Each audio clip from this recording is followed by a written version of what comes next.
De politie had Joet een drone inzetten om uit de lucht waar het plak van de brand in Ljouwert het wetter te inspecteren.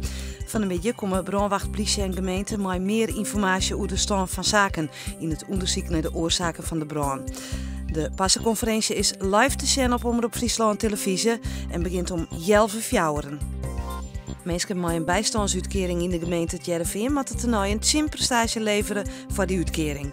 Het gaat om maatschappelijk nuttige taken. Waar het net mooi werkt, kan kwatten worden op zijn uitkering. De gemeente bepaalt met de mensen die een uitkering krijgen om ook voor vrijwilligerswerk het gaat en om hoeveel uren.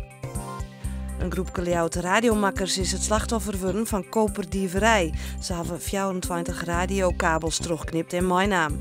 Om het clubgebouw aan de Avondsterweg heen binnen radiokabels over een lengte van 1200 meter teruggeknipt.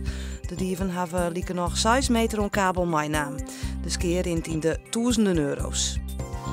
Het Woudagemaal op een Lemmer is onderdeel van een grote actie van Stichting Werelderfgoed en National Geographic.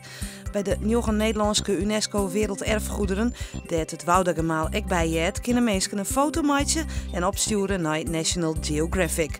De persoon met de mooiste foto wint een reis naar Curaçao.